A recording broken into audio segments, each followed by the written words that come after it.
Cancelled. Schweezy. All right, You Season 4 Part 2. It just dropped. It dropped like last Wednesday or Thursday. I want to say it was Thursday. No, Friday maybe.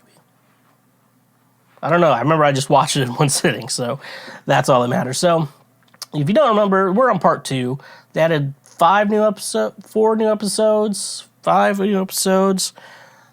the show, and they had a first half that came out like in February, I think, and now we're on the second part. So at the end of the first part, like, you learn that Reese, R-H-Y-S, Reese, that's how you say his name. It could have been R-E-E-S-E. No, it just had to be the fucking British spelling, and, you know, that's honestly the worst part about this whole season, is that it's set in London, and you have to hear fucking British accents the whole time.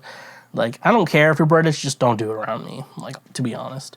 So we're in here, so, yeah, that's how you found out Reese was the killer all along. You know, you thought it was a whodunit. Turns out it was Reese. It was Reese all along.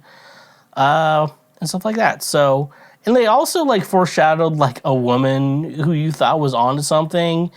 And, like, she, like, it seemed like it was weirdly foreshadowing something.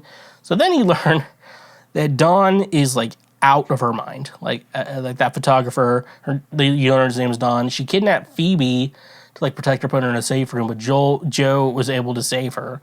And in a mean sec, because I guess from something that happened, they were trying to find this eat the rich killer.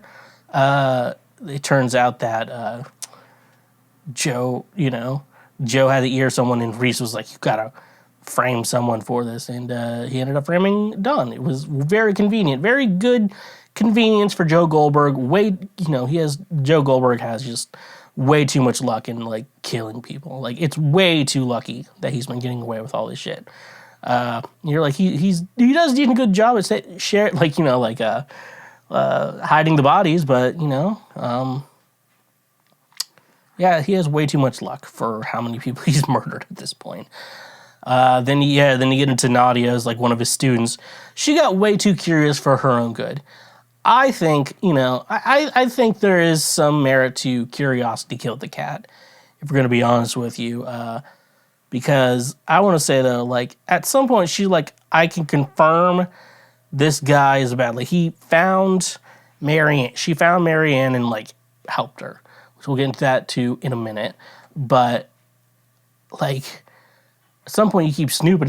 I'm like, it's going to go bad for you. And, like, I'm the kind of guy who's like, if I see something bad that's, like, really bad, I will honestly just walk the other way, and I will not tell anyone. I'm not going to do anything about it, because it sounds like a lot more trouble for me than it is. And so if you watch the season, you will know Nadia is a good case of curiosity killed the cat, because I'm not getting that to a little bit.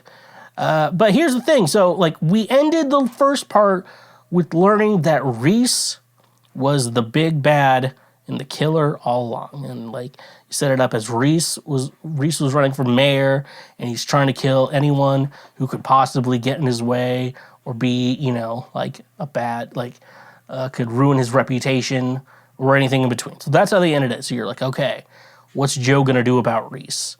Then it turns out that this becomes the movie Fight Club. Now, in the Fight Club, you learn that, the main character meets a guy named Tyler Durden, but turns out Tyler Durden is just a figment of his imagination. So, like, when he does bad things, he makes out to be like, I'm this guy when I do it. Yada. Weird schizophrenia. Turns out Reese was actually Joe all along.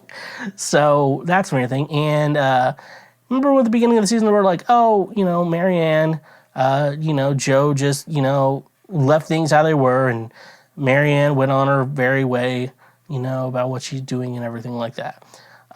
Turns out Joe was blacking out and becoming Reese, his evil counterpart, as we would say. Got Marianne in the cage, and, yeah. And, and I'm just going to tell all the guys out there, if you have to trap a woman in a soundproof cage, it's not a good relationship. You just leave it. If that's the only reason why she's there, leave it. Stockholm Syndrome is not a good reason to. Joe is just a terrible person. played by a very handsome actor. That's what's going on. So we learn, like, she's been in the cage this entire season. You watch this first part, you're like, oh, I guess Joe just got rid of Marianne very quickly. It was like, this season turned like a complete 180, and it was fucking crazy.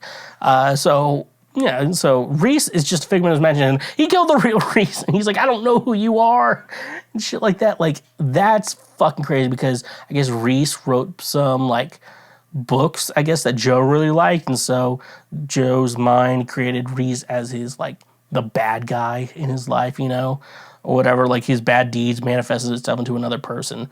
And so, yeah, we got to basically just copy Fight Club in regards to what the hell happened here.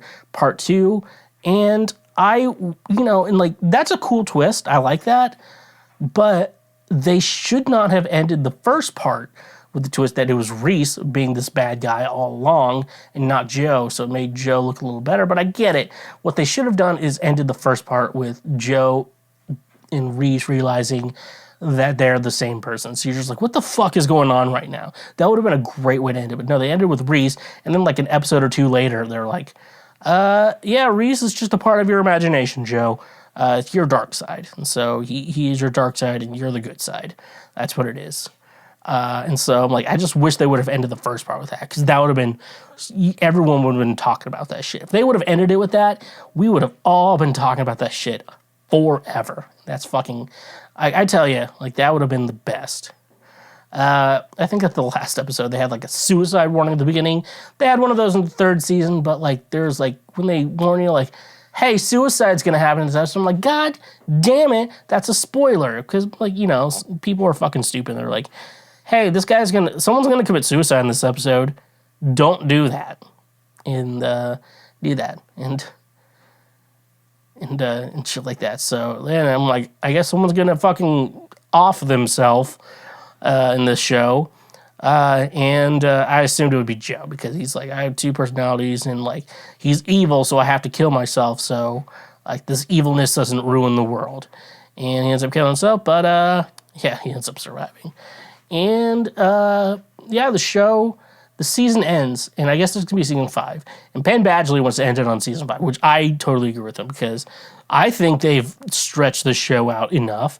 Because you're like, because like, in my mind, I'm like, how long is Joe going to be able to be getting away with all this goddamn shit? And, and like 5 seasons, like, we have to be getting close. We're like, no one could be that bad, like Joe for that long. And so I agree with Penn Badgley. He also like got rid of a lot of intimacy scenes in this season, which like, he's married now. He's like, it's kind of weird, so I don't want to do it. But also, like, you're an actor, and you're playing a guy who lies and stalks women to fuck them. So it's like, also, it's yin and yang. We're all, nobody's perfect. I'm going to work it again and again until I get it right. That's what Hannah Montana said. And I think that's it. But no, yeah, I'm ready for season 5. I hope season 5 is a good book ending to the show, a good ending of the show. Just Joe gets murdered by someone, or Joe gets sent to prison. Because I don't know. Because I think killing someone is like, that's like not a big deal. It sounds weird, but like, killing someone is a big deal. If you really want to hurt someone, you wouldn't kill them. You would like make them suffer. That's weird, but I don't want to do that to anyone. But like, I don't know, that makes sense to me, because like, being dead, like, that's an easy out. But making someone suffer and be alive and like wishing for death, I feel like it's a little different. So I think the cage is good for like people you fucking hate. But anyways, though, yeah, they showed at the end of the show that the reflection in the window was Reese and not Joe. So in my mind, philosophically, I think the dark side of Joe survived, but like, the good side died. And that's how the show ended with, we're talking about Nadia. We're going back to that.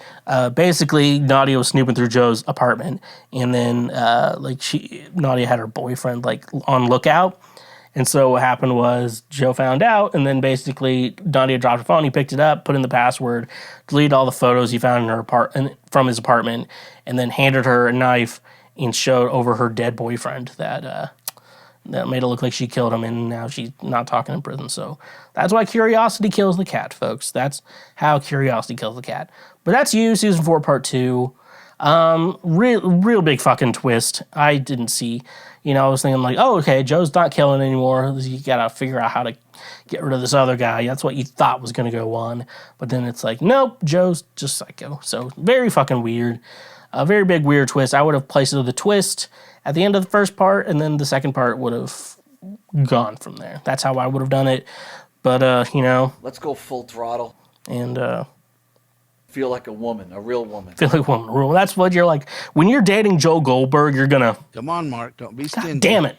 I'm gonna start this over. When you date Joe Goldberg, you're gonna... Feel like a woman, a real woman.